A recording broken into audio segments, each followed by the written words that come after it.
Bonjour, bienvenue dans votre tribune d'expression, d'analyse et aussi des propositions, des solutions liées au sujet d'actualité, au sujet de réflexion qui cadre avec notre cher et beau pays, je cite la République démocratique du Congo. Ici, c'est votre émission, l'éditorial. Alors, j'ai un réel plaisir, vous, chers téléspectateurs, de vous présenter encore une fois de plus cette émission. Je pense que c'est la dernière pour le mois de novembre. Et prochainement, ça sera de nombreuses émissions pour le mois prochain et pourquoi pas l'année 2024. Alors, j'ai devant moi, devant vous, chers téléspectateurs, dans ce beau plateau de DRC Info Télévision, des invités. Ils sont jeunes, ils sont cadres politiques par rapport aux diverses manières dont ils réfléchissent. Alors, on va essayer de réfléchir autour d'un sujet qui cadre avec notre pays. Les élections de 2023, vous le savez, il y a des couacs de part et d'autre. Il y a beaucoup de personnes, beaucoup de politiciens, beaucoup des analystes qui donnent leur point de vue par rapport à la tenue de ces scrutins de 20 décembre. Est-ce qu'il y aura élection? Qu'est-ce qui se passe? Est-ce que la campagne électorale passe comme on pouvait justement attendre parler de cela? Eh bien, on va répondre ensemble avec mes invités. Déjà, je commencerai avec monsieur Jonathan Massia, qui est notre invité à ma droite et à votre gauche. C'est un habitué de l'émission L'éditorial, c'est un jeune leader. Il est candidat conseiller municipal dans la commune de Matete et aussi jeune cadre du parti ACP de gouverneur Jean-Tini Ngobila. Monsieur Jonathan Massia, bienvenue. Merci beaucoup, M. Arbi. C'est vraiment un plaisir d'être dans ce cadre qui est une tribune des réflexions pour le développement ainsi que l'initiative, le meilleur pour le progrès ainsi que l'avancement de la jeunesse. Voilà, merci beaucoup. Et à votre côté, il y a M. Benjamin Bekanga qui est communicateur aussi. Bonjour, bienvenue. Oui, bonjour, M. Arbi. Ça a toujours été un plaisir pour moi d'être sur ce plateau. Je pense qu'on va passer des très bons moments. Merci beaucoup. Et je rappelle que nous sommes en direct sur Facebook. Allez justement taper DRC Info TV. Vous allez suivre ce live en direct, commenter, proposer aussi vos points de vue par rapport au sujet que nous allons évoquer tout à l'heure. Et à ma gauche, à votre droite, lui, c'est un nouveau. Il s'agit de M. Jafet Kalula. Il est analyste politique et en même temps candidat Cordon 2024. Bonjour et bienvenue. Oui, bonjour, merci beaucoup et merci vraiment pour l'invitation. Je suis très content d'être ici. En tout cas, merci beaucoup. Et pour finir, il y a notre bien-aimé, j'aime bien l'appeler comme ça, Mwanamboka. Lui, c'est M. Yves Diassouma. Il est cadre et communicateur du Nouvel Élan de M. Adolphe Mouzito, qui est candidat président de la République. Alors, Mwanamboka, bienvenue. En tout cas, merci beaucoup pour l'invitation. Une fois de plus, c'était vraiment plaisir, c'est un plaisir pour moi de partager ces plateaux avec mes jeunes frères. Vraiment, j'ai vraiment un réel plaisir pour cette invitation. Voilà, on parle aujourd'hui des élections. Il y a beaucoup de questions qui se posent. Est-ce qu'il y aura élection? Est-ce qu'il y aura élection? Je commencerai d'abord par M. Yves Diassouma. Est-ce que les élections auront-elles bien lieu dans ce pays? Voilà, d'après la Constitution, il est prévu que à chaque fin d'un quinquennat, il faut organiser les élections. Et à ce qui concerne au moins cette année électorale, il est prévu que le 20 décembre, qu'il y ait tenue des élections au niveau présidentiel, national, provincial et même municipal. Voilà. Alors, d'un côté, nous sommes en train de constater, d'après certains experts, dire techniquement, on dirait qu'il n'y a pas cette volonté d'organiser dans ces brefs délais, c'est-à-dire le 20 décembre, ces élections. Dans le sens où vous allez constater avec nous ici que Kadima a reçu récemment les différents candidats présidents de la République, où au cours de cette réunion, il a été révélé que il y a disons 19 000 machines à voter qui traînent encore au niveau de Séoul, en Corée. Alors, nous sommes en train de calculer le délai qui nous reste, les jours qui nous restent, voir à quand ces machines quitteront Corée. Séoul pour, voilà, ici, pour Kinshasa. Pour Congo, RDC. Alors, d'après les experts, on nous dit, en tout cas, la durée de ces trajets-là, l'arrivée des machines ici va tomber en dehors, sera, disons, hors délai, c'est-à-dire au-delà du 20 décembre 2023. Alors, d'où il y a ces soucis de dire le 20 décembre, apparemment, il n'y aura pas scrutin. Bon, mais maintenant, d'un côté, Kadima continue à nous assurer. Non, nous rassurer, disons, il y aura élection, préparez-vous, il y a élection, il y a élection. Mais là, on ne comprend pas. On ne comprend pas. Et d'un côté aussi, il y a d'autres, comment dirais-je, d'autres problèmes liés toujours à ces élections. Vous verrez que, on dirait que Kadima a réouvert les centres d'enrôlement. C'est-à-dire je sais, à ce que moi je comprends, à chaque fois, lorsqu'il y a élection, on commence d'abord par la révision du fichier électoral. Justement. Qui s'est fait une seule fois. Et après cette révision, il y a quoi? Dans chaque antenne, on installe une machine pour la production de duplicata pour ceux qui vont perdre. Mais justement, c'est ce qui s'est fait. C'est voilà. ce qui s'est fait. Évidemment. Ok. Mais maintenant, cette fois-ci, c'est le contraire. C'est quoi? Kadima vous dit, on lui a taquiné, dit, monsieur, mais les cartes ne sont pas de bonne qualité. Il y a certains Congolais qui portent des cartes, mais il n'y a pas des écritures. Vous avez la carte vierge. Alors, mais comment ces gens-là vont voter? Vont-ils voter? Kadima répondit non, en tout cas, ils vont aller dans des différentes antennes où il y a des machines pour trouver des cartes de duplicata. Et voilà, ce processus est lancé.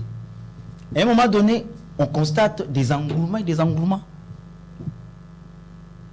C'est-à-dire, il y a des gens qui passent des jours, des semaines avant de trouver cette carte. Pourquoi? Parce qu'il y a plein de personnes. Mais maintenant, pour répondre à ça, il se trouve un peu coincé. Kadima dit non. En tout cas, je vais rouvrir d'autres centres. Au-delà de machines qui se trouvent dans chaque antenne. Il demande même au bourgmestre de chaque commune, voilà, en tout cas, aidez-moi à trouver des bâtiments pour installer les nouveaux bureaux, les nouveaux centres. Et il a aussi recruté. Il a recruté les OPES, il a recruté les présidents de chaque centre, les PCI. Donc, à mon humble avis, je trouve que c'est un nouveau processus. C'est un nouveau. Donc, selon vous, c'est un passe-temps. Pour le moment, il n'y aura pas élection. Ça dit quoi? Jusque-là, ça n'assure même pas, ça ne rassure même pas. C'est pour cela que le nouvel élan jusque-là n'est pas en mouvement par rapport à la campagne électorale. En mouvement, non, nous sommes sur le terrain. D'ailleurs, voilà, j'allais citer par là. J'ai dit, aujourd'hui, là déjà, Adolphe Mouzito est sur le terrain. Il commence sa campagne ici à Kinshasa, la campagne dont on appelle, qu'il a surnommé la campagne de proximité. Il va commencer par le district de Funa, le district de Lukunga. Je crois que demain, ça sera le tour de Moamba et... Avec une semaine et quelques jours déjà ratés. Non. Justement, je reviendrai vers vous. Monsieur Benjamin, est-ce qu'il y aura des élections cette année? Êtes-vous convaincu de la tenue du scrutin? Moi, c'est aberrant de recevoir les questions au jour d'aujourd'hui.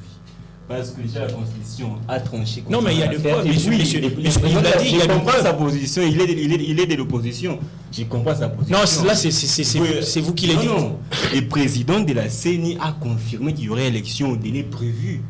Pourquoi aujourd'hui on doit encore traîner sur une question? Il y aura pas élection? Moi, je trouve que c'est aberrant. Parce qu'il y a des signaux, qui attestent réellement que... Non, la CENI ne peut pas permettre à ce que les candidats battent campagne. Aussi, on a que la CENI sait que non, il y a une ambiguïté concernant la tenue des élections. Non, c'est faux. Il y aura bel et bien élection, que les candidats se préparent en conséquence. Justement, mais qu'est-ce qui justifie? On constate qu'il y a ces faibles engouements du côté campagne électorale. Est-ce que ce n'est pas parce que les candidats se disent, bon, écoutez, vu que nous sommes en train d'observer une sorte de, entre guillemets, report des élections, ça serait mieux que nous puissions nous retenir un peu? Oui, d'accord. Et heureusement que c'est juste un constat. C'est juste un constat. Moi, je pense que ce constat provient auprès de personnes qui ne savent pas comment aller aux élections. ils essaient un peu de créer ces climats-là pour distraire le peuple. Mais la CENI a confirmé qu'il y aurait élection. Moi, je les vois mal. Toi, une personne, tu t'es dit que non, être candidat, et puis ne pas vouloir aller aux élections. C'est ce qui fait nos camarades de l'opposition. C'est que moi, j'estime, il y aura bel et bien élection. Il y a déjà campagne. Les gens doivent aller en campagne. Et puis, le 20, il y aura élection. La CENI l'a confirmé.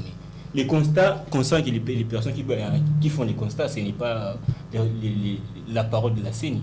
Il y aura bel et bien élection. Selon M. Benjamin, il y aura bel et bien élection. Je prends M. Jaffet. La même question.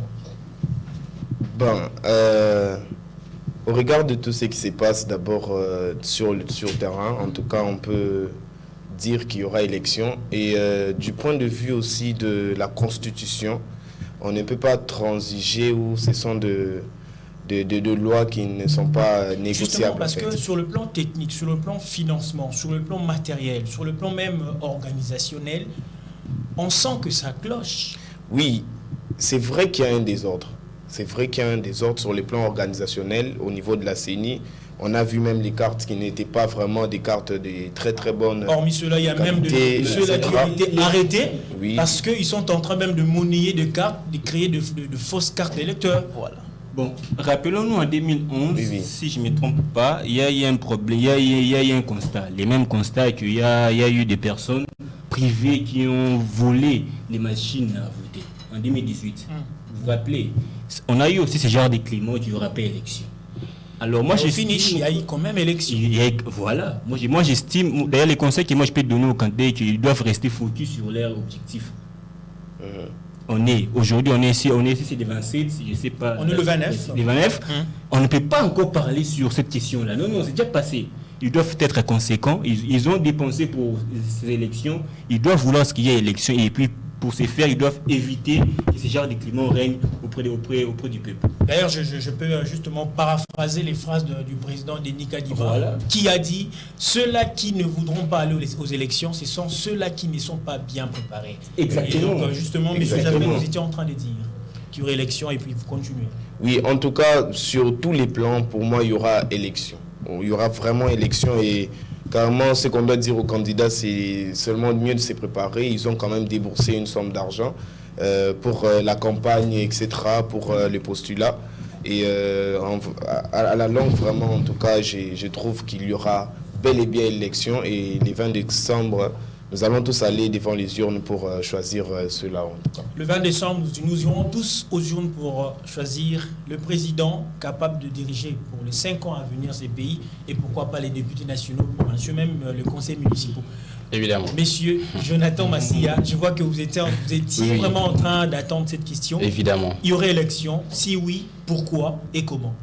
Merci beaucoup, monsieur Herbie, pour la parole. Je pense que ces débats ne peuvent plus être encore débattu aujourd'hui parce que la campagne électorale a déjà été lancée depuis le 19 décembre, plutôt le 19 novembre, qui veut dire qu'il y aura bel et bien élection. Et le président de la République, rappelez-vous, lors de sa rencontre à New York, a réaffirmé la tenue des élections et a réaffirmé de mettre en place toutes les conditions nécessaires pour la Commission nationale indépendante, pour la CENI, évidemment, pour pouvoir organiser les élections. Et ça, ce n'est pas un débat. La question de l'engouement, moi je pense que cette question ne peut pas être posée à la CENI. Nonobstant, on ne peut pas aussi ignorer qu'il y a quelques difficultés. Je crois que les collègues l'ont soulevé ici, sur le plan financier, mais aussi sur le plan sécuritaire. Mais ces difficultés ne sont pas des obstacles.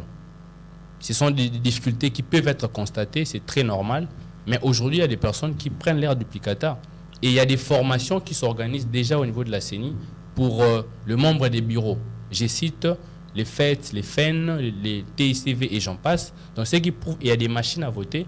Il y a certaines machines qui sont déjà sur place et certaines machines qui doivent venir. Et donc, je pense que les différents candidats, la campagne électorale a déjà débuté pour les candidats présidentiels et municipaux. Et donc, ne rêvez pas. Il y aura bel et bien élection ce 20 décembre. Et il faut plus mettre des stratégies sur le terrain et non se plaindre. Parce que pendant que les autres se plaignent, il y a des candidats qui sont présents sur le terrain. Là, vous parlez plus de l'opposition, les opposants qui pleurnichent. Bon, évidemment que oui, en partie, puisque la campagne a déjà été lancée, quitte aux candidats de mettre des des stratégies sur place pour battre leur campagne comme il faut et ne pas se plaindre parce que les élections seront bel et bien pour ce 20 décembre et ne rêvons pas, il n'y aura pas de report ou quoi que ce soit. Le président de la République a réaffirmé sa bonne volonté de respecter la Constitution et Kadima l'a aussi rappelé quand il a reçu les candidats président de la République.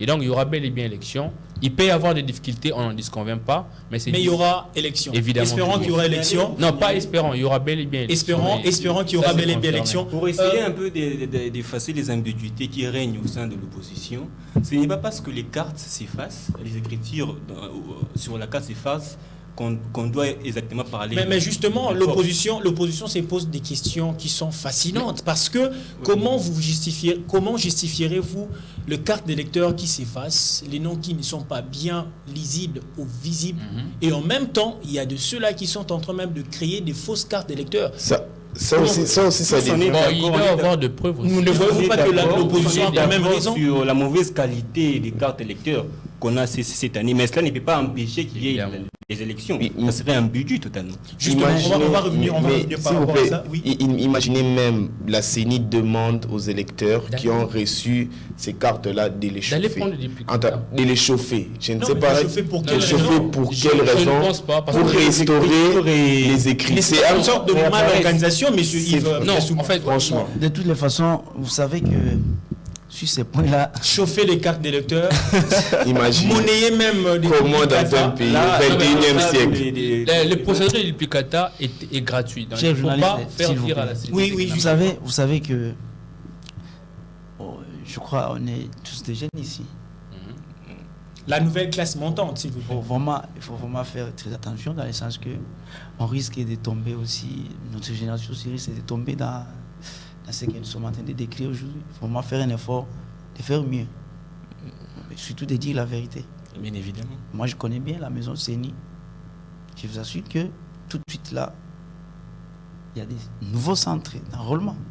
Je vais appeler ça nouveaux centres d'enrôlement. Des centres où les électeurs vont s'enrôler. J'ai dit il y a des... À l'heure actuelle. Là, moi, je ne comprends pas. Parce que enrôler ou recevoir les duplications, s'il vous plaît. Une confusion. Lorsque la CENI lance l'offre de recrutement des OPES à ce moment ici et des PCI, vous allez dire que c'est pour justement opérer quel type d'activité? C'est pour enrôler. Quelle est la mission de l'OPES, de l'opérateur de saisie? Quelle est la mission d'un président d'un centre d'enrôlement? Et je vous dis, s'il vous plaît, vous êtes journaliste, vous êtes un journaliste d'investigation. Osez, faites un tour. Tu verras que là où Kadima a mis ces nouveaux centres-là, il y a l'engouement. Et ça va terminer quand? Non, mais on sent la passion de la population d'aller voter le 20. C'est ainsi la population est incitée à... Justement, voilà. L'engouement, cette volonté de la population d'aller choisir, disons, des nouveaux dirigeants. Oui. Par exemple, ça c'est les droits, c'est leur droit. C'est son droit le plus légitime. Mais maintenant, regardez maintenant le calendrier. Nous sommes à quelques jours du 20 décembre. Mais là, sur le terrain, l'enrôlement continue. On ne sait pas quand ça va terminer. Vous voyez, tous ces problèmes-là, en tout cas, parce que vous n'allez pas nous dire ici que, arrivé le 20, et qu'il y a encore des gens qui cherchent, qui traînent dans ces nouveaux bureaux-là pour chercher les cartes électorales. Mais justement, vous n'allez pas les écarter. Vous êtes réticent, mais pourquoi vous êtes en train de battre campagne? Voilà. C'est-à-dire, la Constitution, c'est notre mère. C'est notre papa, c'est notre... Voilà. C'est notre nourriture de tous les jours. La Constitution nous a dit, le 20 décembre, ici, nous aurons les élections. Donc là, vous répondez avec la fameuse pensée de Martin Fayoulou qui disait toujours avec ou sans machine à voter. Mais c'est Kadima a cette possibilité, cette occasion, en ordre de nous organiser les élections. Mais au moins, ce que nous sommes en train de décrire là, pour dire soit il n'y a pas la volonté, pour conclure, soit il n'a pas la volonté d'organiser les élections, c'est vrai, c'est palpable. Les nouveaux centres de vote d'enrôlement là, ils vont terminer sans quand disons. Voilà.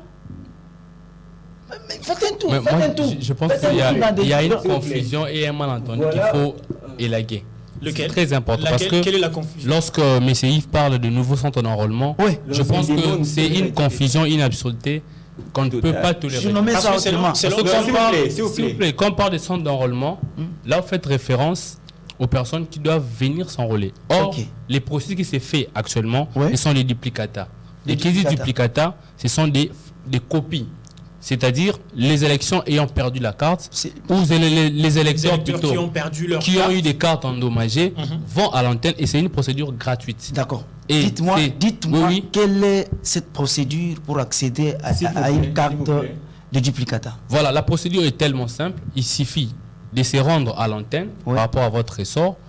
Il y aura il y a un formulaire qu'on va vous donner pour Formulaire. remplir. Le F1. Évidemment. F1, Et puis, lorsque- F1, c'est Il semblerait avec une petite somme le d'argent. F1 là, le Non, non, F1 j'ai là, fait le la formulaire, Oui. le F1 là, Je l'ai c'est fait. pour les nouveaux enrôlés. Non. Parce que, en fait, vous plaît. on ne comprend pas. C'est Ça quoi dit les quelqu'un qui n'a pas duplicata? la Je carte, pense, quelqu'un qui vient chercher la carte. Tout s'est fait par les que serveurs. notre rédaction, je vois Madame Judith Massengou et les autres vont faire une descente éminente Évidemment. pour essayer de recueillir un peu, de faire un constat sur cette situation-là. Monsieur Yves, Monsieur Benjamin, Monsieur Jonathan Massia et Monsieur Jaffet, je vous rassure que nous allons revenir quant à ces sujets.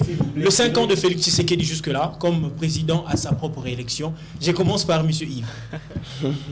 Un petit bilan de... Qu'est-ce que vous aimez bien l'appeler un biscuit par rapport aux 5 ans de Félix Tshisekedi, qui s'est dit président à sa propre élection jusque-là. Bon, ça fait rire apparemment. Bon, je commence par la conclusion. Ma conclusion, avant disons, de mettre un point de vue. Antoine Félix Tshisekedi Tshilombo n'a pas de discours à faire à la population. Là, c'est vous qui l'avez dit en tout cas. Voilà. Ça n'engage que vous. Pourquoi? Parce que il a dit tantôt, il a demandé aux Congolais de lui faire confiance et de lui accorder le nouveau second mandat, De préserver ou Et consolider les dans acquis. lesquels il cherche à préconiser ou à consolider Les acquis. Les infrastructures. Voilà. Et ces acquis-là, il a oublié une chose. Les Congolais ont noté les acquis. Ils ont énuméré les acquis. Les acquis que M. Tshilombo veut, je vais répéter encore ça, qui veut qu'on consolide, sont... La gratuité de S'il l'enseignement, vous je plaît, peux vous s'il vous énumérer plaît. cela, s'il vous plaît. Les Congolais l'ont déjà énuméré. Nous avons... Regardez les taux d'échange. Les acquis qu'on doit conserver. Le dollar, 270 $. Et d'ailleurs, $100. j'ai vu il y a quelques Ça, il temps, faut c'est consolider. 28 déjà. Ça, il faut consolider. Il faut consolider encore plus de 3 km de nos sols que l'Ouganda a déplacé les bombes, a mis de son côté. Malgré cela, le chef S'il vous d'État plaît, fait des efforts ce pour que nous puissions sont des acquis. répondre aussi. Les Congolais, voilà, ce sont des acquis. Ce sont les Congolais qui disent. Et nous devons aussi consolider plus de 3, qu'est-ce que c'est dit? Le 142 territoires ou 143 territoires. Tshisekedi, à son accession au pouvoir, il a trouvé les 145 territoires. Et aujourd'hui, nous avons 130, 132 territoires. Ce sont les acquis. Nous devons consolider plus de 400 millions de dollars RAM. Bon, RAM. Congolais, aux yeux. Ben, Les Congolais déclarent. Tshisekedi. Les Congolais réclament. Les Congolais réclament. Réclamer. Nous devons consolider. Voilà, ça c'est les discours que M. Tshilombo doit faire maintenant aux Congolais. Les Congolais, nous devons consolider 324 millions récemment. Francophonie. Évaluez, s'il vous plaît, faites une évaluation autour de cette activité de francophonie. C'est vrai, on a applaudi l'organisation, mais regardez les coûts là. Les Congolais ont dit non, cet argent-là, en tout cas, non, ne pouvait pas servir. Non. D'où la conclusion Ça dit, des Congolais disent. voilà. Et je continue, c'est pas encore fini. Nous devons consolider. S'il vous plaît. Vous avez le temps d'antenne. s'il vous Nous, plaît. c'est les temps. Hein. Non, laissez-lui parler. Vous avez la parole. Je vous protège. Je comprends, mes jeunes frères. De toutes les façons, c'est l'État. Mais sinon, M. Tshilombo n'a pas un discours. Mais M. Tshilombo n'a pas un discours. Dites-moi une seule fois. Où est, quel est le programme À part la consolidation de ces acquis-là dont j'ai cité, quel est le nouveau discours, quel est le nouveau programme que Tshilombo nous propose aux Congolais? Au-delà des 3 kilomètres que l'Ouganda a récupérés, il veut encore qu'on lui accorde pour que cette fois-ci, Ouganda ajoute 3 et 4 et voilà. Donc, selon vous, M. Tshilombo n'a aucun bilan, aucun discours à donner à la population. Il n'en a pas. La même question, je la repose à M. Benjamin. Le 5 ans de Félix Tshisekedi, comment vous le voyez? Oui, d'accord. Avant de répondre à la question, j'aimerais d'abord souligner une chose, et que lorsque vous nous donnez des minutes, ça doit être d'une manière juste et équitable. C'est ce que dire si un faux obtient une grâce supplémentaire par rapport à nous. Là, c'est vous qui l'avez dit. J'ai constaté. Non. Maintenant, et puis revenir au dernier, pour pas la question, parce que je vais rebondir. La question d'abord. D'accord. On a tous suivi les discours du président au stade des Martyrs. Dans son discours, je n'ai pas vu là où il a dit que dans mon mandat, j'ai totalement réussi. Et non, c'est ce que d'abord moi j'ai aimé, parce qu'il a été franc, il a été juste. Il a dit, vous avez les choix entre répartir à zéro et consolider les acquis. Donc, si je comprends bien, consolider les acquis et répartir à zéro, au milieu, il y a un choix à faire. J'argumente. Apparemment. J'argumente. C'est ça, non? J'argumente. N'est-ce pas, monsieur Yves? Si. Je pose mes prémices. Je vais conclure. Je pose d'abord mes prémices. Il a dit ça. Cela veut dire quoi? Que les messieurs, les Congolais, les compatriotes, monsieur le président, a été loyal envers son peuple. Il sait qu'il y a encore des secteurs qui ne sont pas encore réglés, qui doivent impérativement régler, entre autres, le social aussi, il fait partie. Mais quand même, lorsqu'on voit la volonté politique qu'a prôné le président tout au long de son mandat, si un Congolais remet juste, on doit lui donner un second mandat. Parce qu'il a dit, il a été clair que moi je travaillais que durant 2 ans. Comment ça? Laissez-lui parler. Avoir le plein pouvoir, parce qu'on sait tous que au début de son mandat, il ne gérait pas seul. Il y avait des forces. Des présidents. Je parle pas. Mais n'est-ce pas une sorte de plairer, de pleurnicher Non. Lui, au moins, il est sincère. Les présidents ne mentent pas. Il est sincère. Tous on sait que non, il y a eu des forces politiques au niveau de l'Assemblée nationale, au niveau du Parlement. Alors, on ne peut pas gérer lorsqu'il y a déjà des idées indifférentes. Il a été clair. Et puis, il a dit, après 2021, on a vu ce que Fachi a fait après 2021. Il avait les pleins pouvoirs. C'est lui qui dirigeait. On a vu les actions.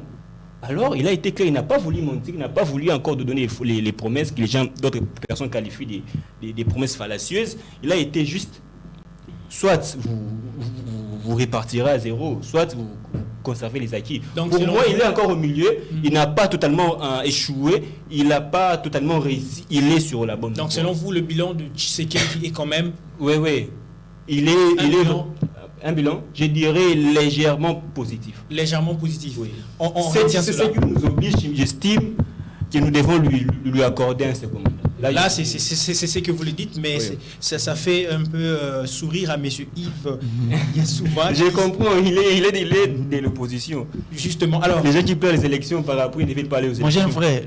L'opposition ne va toujours pas... Il n'y a pas question d'appeler les dans le sens...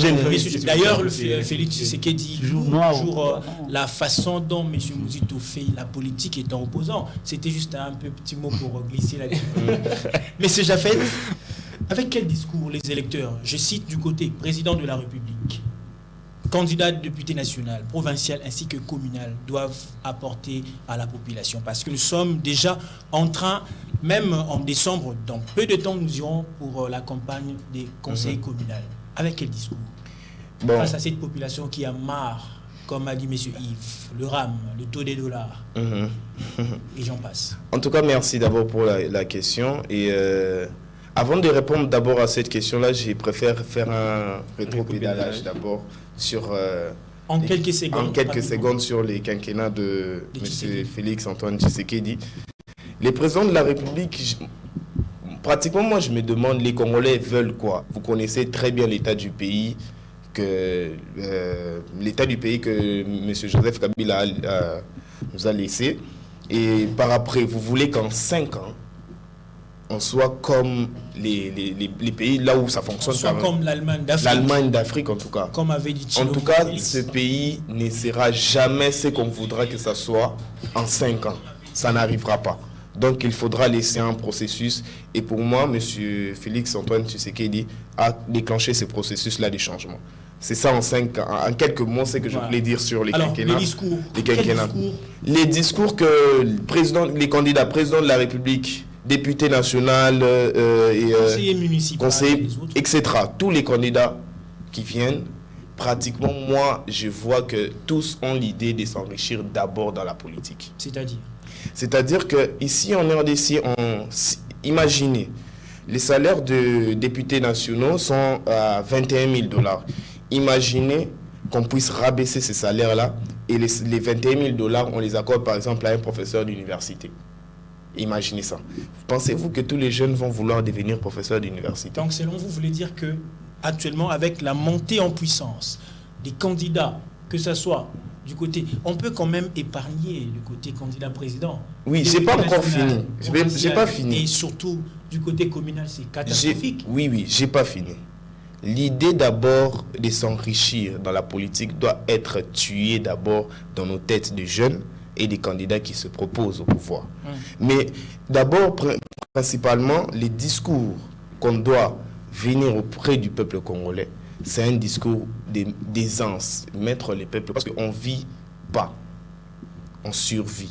C'est-à-dire? Donc, en RDC, imaginez d'abord quand il y a les pluies. Nous tous, nous devenons des Jackie Chan. On met les pieds par-ci, par-là, pour seulement ne pas se salir. Mais en parlant un peu de la route, là, on peut accuser l'autorité de la ville, monsieur le gouverneur Gentilin Ngobila, n'est-ce pas, monsieur Jonathan? Évidemment, oui.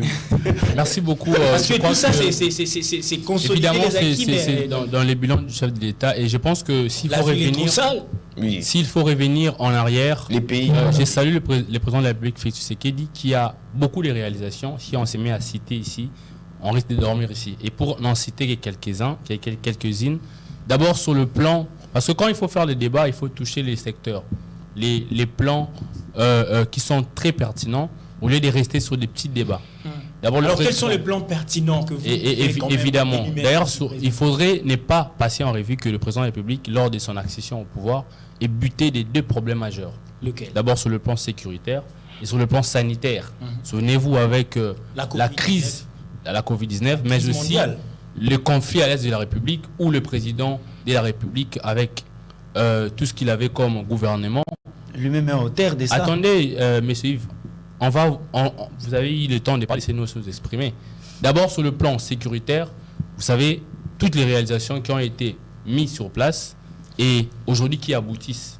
Et aussi, vous verrez que sur le plan, il y a eu beaucoup de réformes des entreprises pour renforcer l'armée congolaise.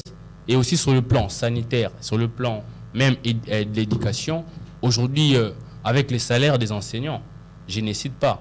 Et nous avions aussi connu une croissance sur le plan économique qui a quitté de 1,7 en 2020 et aujourd'hui, nous sommes à 6,2.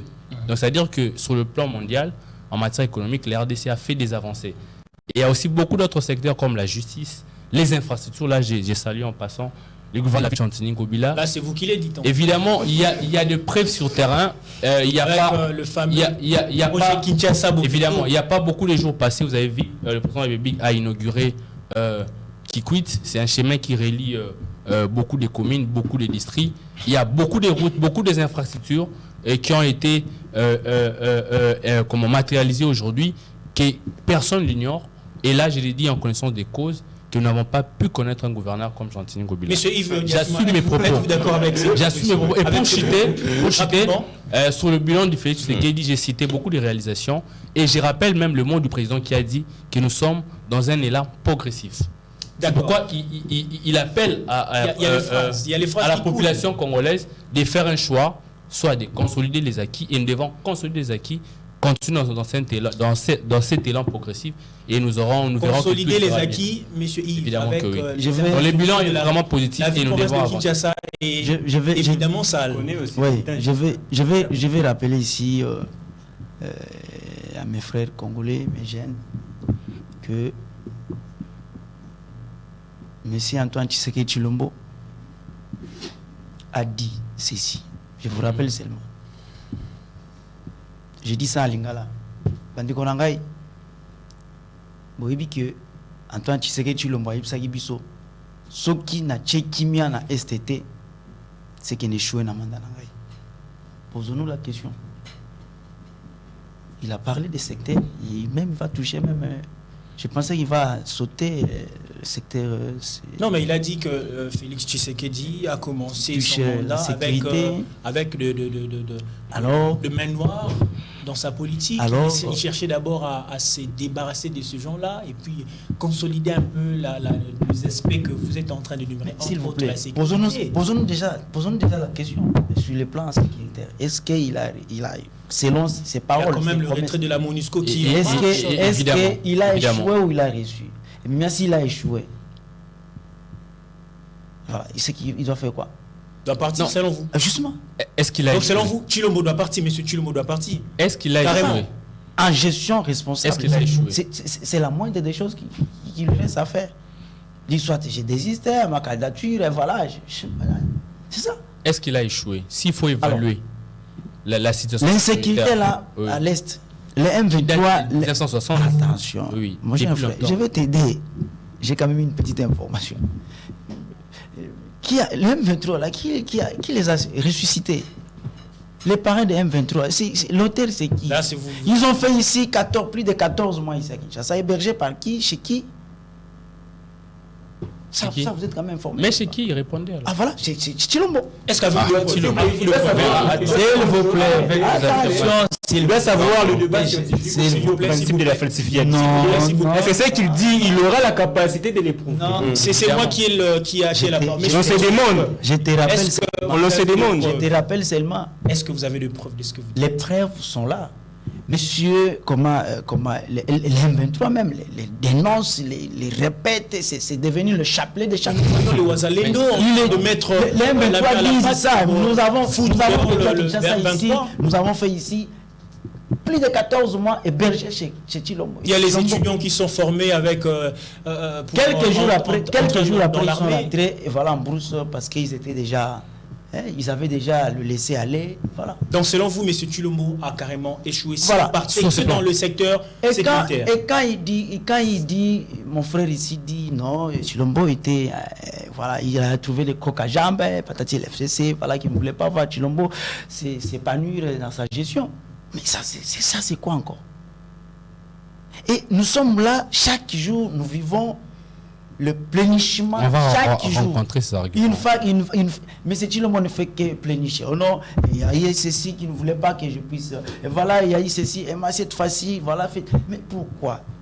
Et jusqu'à tel point, il va même armer notre ennemi éternel, Kagame. Kagame, récemment, qu'est-ce qu'il a dit? Voilà, le président là, du Congo, ce qu'il dit là, il pléniche comme une jeune fille là, Pibert.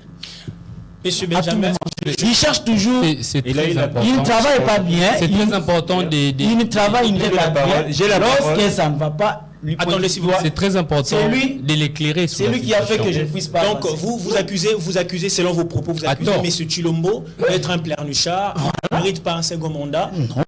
Selon vous. Oui. Merci beaucoup, messieurs. Il héberge. Monsieur Jonathan, voilà, si vous aurez la parole, je dois au moins éclairer sur. Parce que ces conflits ne datent pas d'aujourd'hui. On doit se mettre d'accord. Quel conflit? Le conflit qui est à l'Est. Là, vous êtes. Chilombo n'était pas au pouvoir. Chilombo en arrivant au pouvoir n'a pas trouvé les M23. Soyez tolérants. Il n'a pas trouvé les M23. Ces conflits datent depuis le 2 juillet, s'il vous plaît. Ce conflit date du 2 août 1998. J'ai pu retracer, faute du temps, je serai très bref.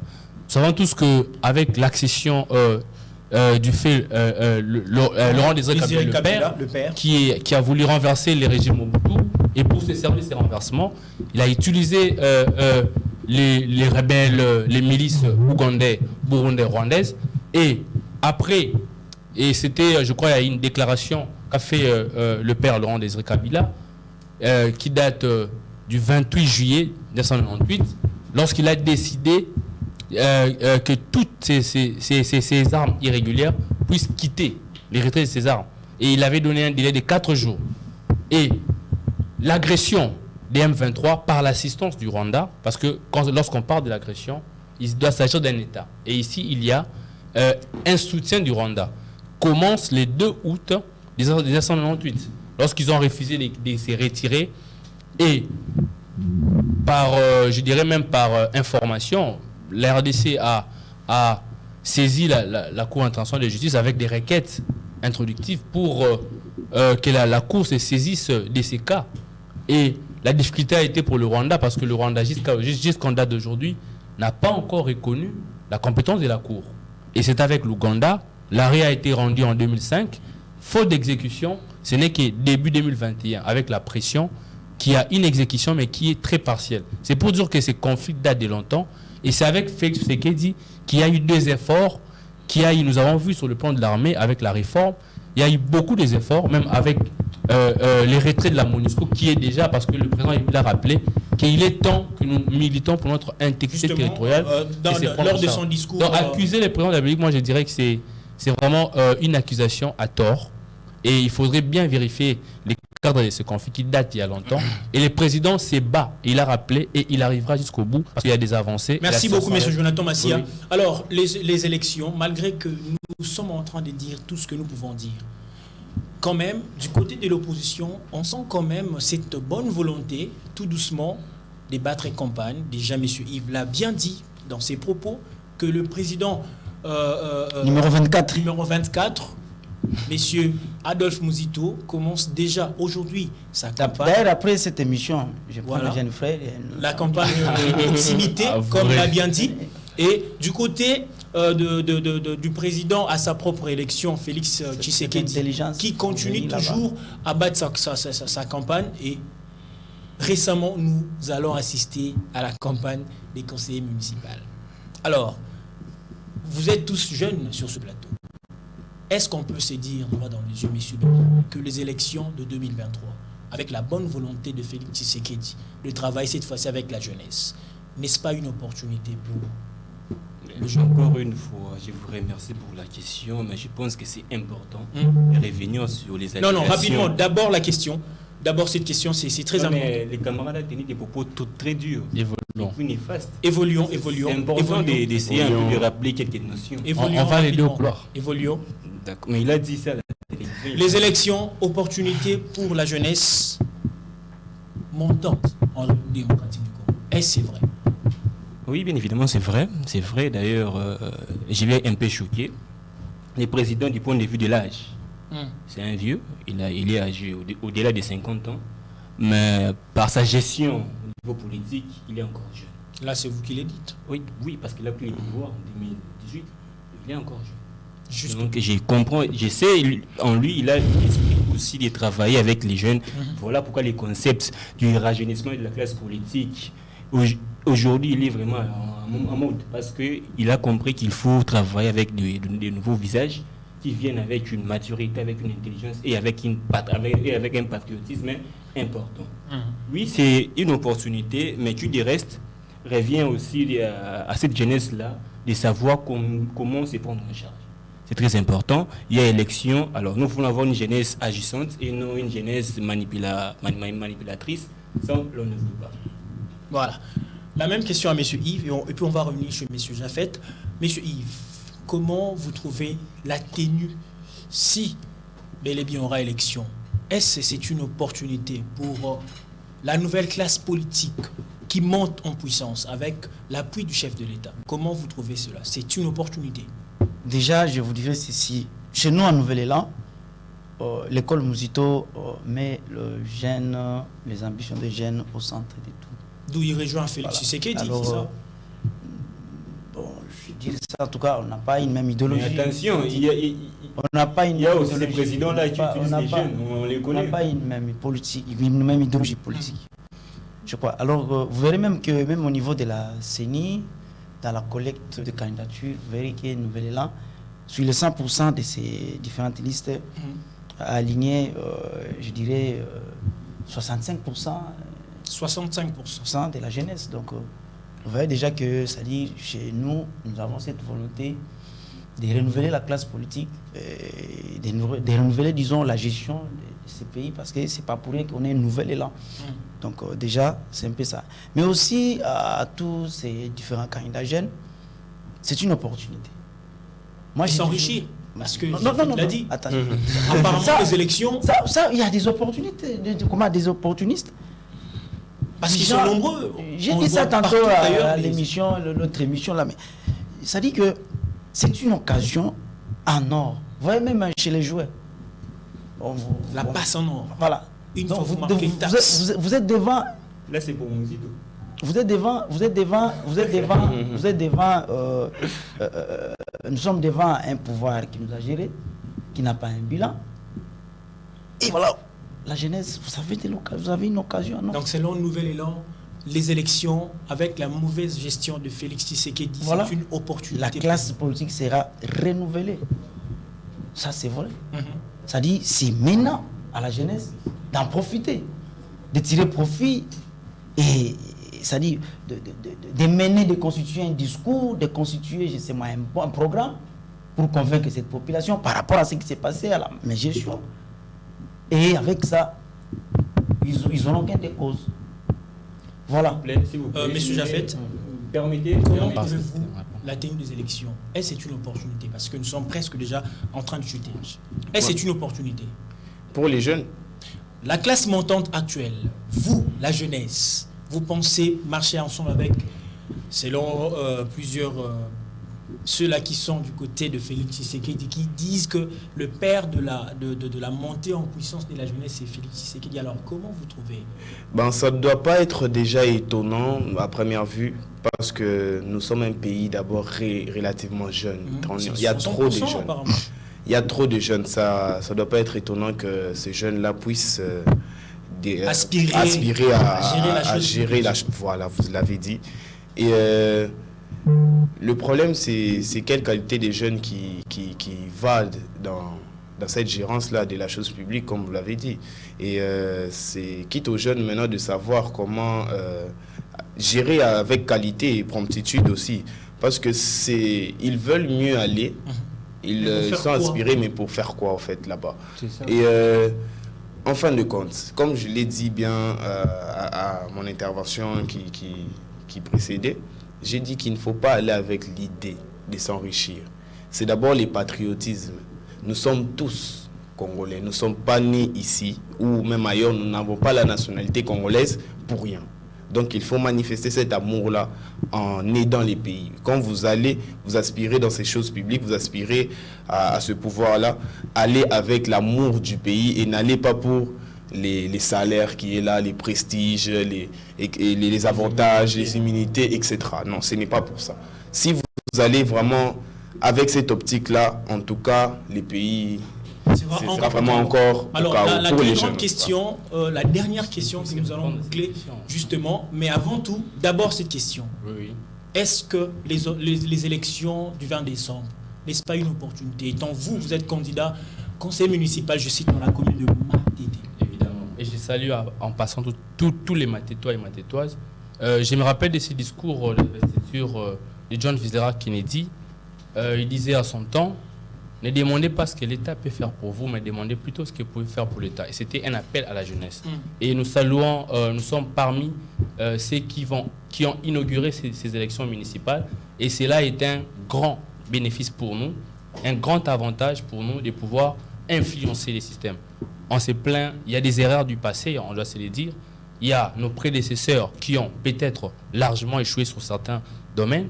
Et nous sommes là, la jeunesse, comme disait le collègue Kalula, une jeunesse constructive, une jeunesse qui amène des initiatives. Et j'ai salué le président de la République, même dans son gouvernement des Warriors, vous avez vu, il y avait une représentation majeure des jeunes. Donc c'est une opportunité qui nous est offerte de pouvoir influencer les changements, de pouvoir travailler ensemble, toujours dans la vision du chef de l'État, l'unité, la prospérité et la sécurité. Parce qu'au-delà de nos couleurs politiques, nous prenons le patriotisme, nous voulons le changement. On dit que la jeunesse est l'espoir de demain, que cela ne paraît pas comme un cadeau que les politiciens doivent nous réserver, mais nous devons entrer dans le système, nous devons entrer dans ces jeux politiques pour travailler, pour mener des actions positives, afin que le développement et l'émergence. Donc c'est vraiment un grand avantage. Voilà, la dernière question. Alors comment trouvez-vous capitaliser ces élections? Comment vous le voyez? Comment vous allez capitaliser la tenue de ces élections? Évidemment que oui, et en tant que candidat conseiller municipal dans la circonscription des Matete, nous avons beaucoup d'objectifs, surtout sur cette commune-là. Et capitaliser ces élections, pour nous, c'est au-delà d'être une vision politique, mais c'est une lutte que nous menons. Au regard des épreuves, au regard de plusieurs problèmes que la commune de Matete fait face. Je cite la question des infrastructures, la question de la sécurité et d'autres domaines. Et nous capitalisons cette élection pour des raisons d'apporter les changements. Nous allons capitaliser cette élection par rapport à nos stratégies que nous allons mettre sur place et nous espérons être élus par la population locale afin que nous puissions amener un nouveau vent dans les fonctionnements, surtout de l'exécutif communal, et nous allons vraiment travailler et nous ne pouvons mieux les faire que si nous sommes dans ces systèmes. Nous pouvons mieux le faire que si nous sommes dans ces systèmes. Oui. Alors, Monsieur Yves Diassouma, vous avez 20 secondes. Comment le nouvel élan pense-t-il capitaliser les élections du 20 décembre, malgré tout ce qui se passe? Voilà. Pour le mot de la fin, nouvel élan par l'entremise de son président, candidat numéro 24, Adolphe Muzito, a proposé aux Congolais, a présenté aux Congolais une offre politique vraiment qui met le Congolais au centre de tout. Un programme de gouvernance qui a pratiquement 60 réformes chiffrées à 300 milliards de dollars. Ça a été démontré, je crois, comment vos techniciens, caméramens, votre chaîne était là. Vous avez suivi. Vous verrez que cette offre-là, les Congolais ont apprécié. D'ailleurs, il n'a pas fait ça au hasard comme les autres ont fait le leur. Vous verrez qu'il a d'abord commencé par diagnostiquer les Congos, les problèmes des Congolais, en effectuant plusieurs descentes dans plusieurs provinces. Et par là, il a palpé du doigt à ces différents problèmes. Et voilà, dans ces 60 réformes ou politiques publiques du numéro 24, Adolphe Muzito, vous verrez que nous avons un problème ici. L'ami a parlé, les problèmes de l'insécurité. Muzito nous dit, nous devons titriser, nous devons faire, disons, la titrisation des notaires. C'est-à-dire, nous devons restituer nos terres aux coutumiers, aux autochtones. Pourquoi? Parce que le développement d'un pays dépend de ses provinces.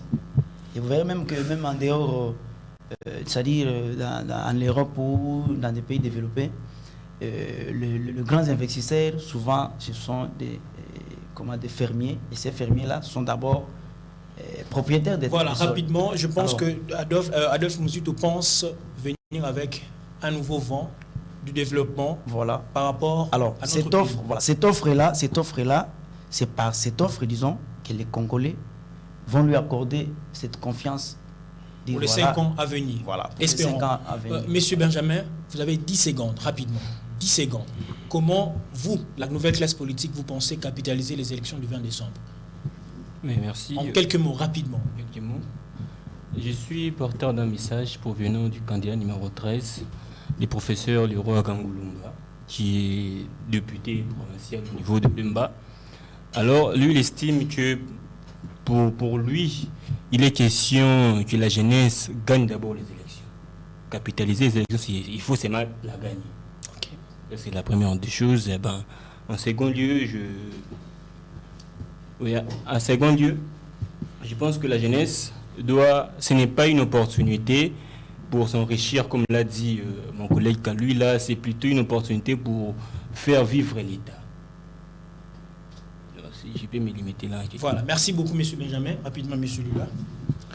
Bon, moi, le seul message que je peux passer très très rapidement et de façon brève, c'est comment on peut capitaliser les élections ici. C'est vraiment en exprimant cet amour du patriotisme envers l'État. C'est fini. Voilà, c'est vraiment en exprimant l'amour du patriotisme au travers ou envers l'État. La mère patrie, je cite, notre très cher et beau pays, la République démocratique du Congo. Merci à vous, messieurs, dames. Merci à tous mes invités. J'avais reçu pour vous, messieurs Yves Diassouma, qui est cadre et puis communicateur du Nouvel Élan, du candidat président Adolphe Mozito, et il y avait M. Jonathan Massia qui est candidat conseiller municipal dans la commune de Matete, et en même temps jeune cadre de l'ACP. Et il y avait aussi M. Jafet Kalula, analyste politique et candidat 2024, et en même temps il y avait aussi M. Benjamin Bekanga qui est communicateur. Voilà. Merci beaucoup à vous, chers téléspectateurs. Que Dieu bénisse la République démocratique du Congo. Au revoir. Mes jeunes frères.